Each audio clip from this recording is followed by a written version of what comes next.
Diyabet tanısına sahip olan insanlar ilerleyen zamanlarda şekerlerini doktorlar aracılığıyla kendi hastalıklarını kontrol altında tutmadıkları takdirde çeşitli komplikasyonlar dediğimiz hadiseler gelişebiliyor. Bunlar yetişkinlerde en sık gördüğümüz körlüğün en sık sebebi diyabet tanısıdır. İkincil olarak trafik kazaları dışında amputasyonların en sık sebebi şeker hastalığıdır. Diyalize giren hastaların %27'si şeker hastalığından kaynaklanıyor. Kardiyovasküler hastalıkların ciddi bir kısmı yine şeker hastalığından kaynaklanıyor.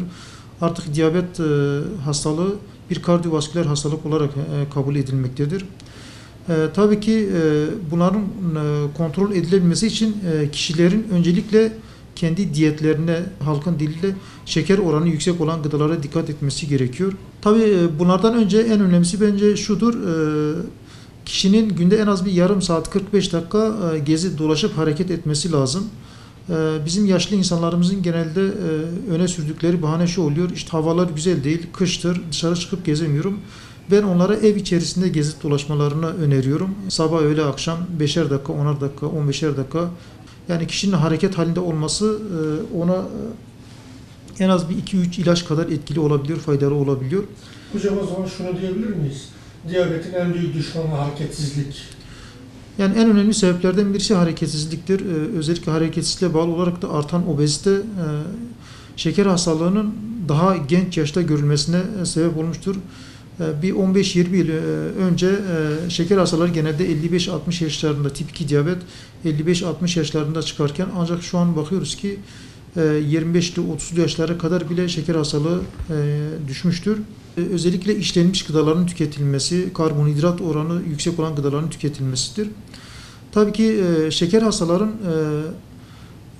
3 ayda bir endokrinoloji veya dahiliye uzmanlarının kontrolünden geçmeleri gerekiyor. Bunların dışında yılda bir kere kardiyoloji, göz ve nöroloji polikliniklerin kontrol için de başvurmaları gerekiyor.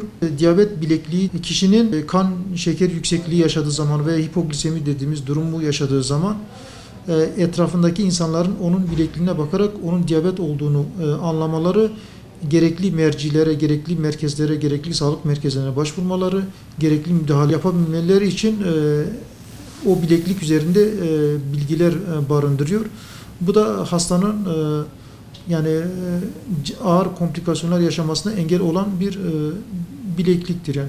Bu bileklik yani kişi eğer hipoglisemi yaşıyorsa veya kan şekeri çok yüksekliği yaşıyorsa sonuçta cadde ortasına, sokak ortasına bayılıp yığılıp kalabiliyorsa bu kişinin etrafındaki insanlar tamam bu şeker hastasıdır. Onun için hastaya bu müdahalelerin yapılması lazım. Bu sağlık merkezlerine götürülmesi lazım. 112 işte aranıp ambulansla hastanın devlet hastanelerine götürmesi sağlanabilir. Bize bu imkanı sağlıyor.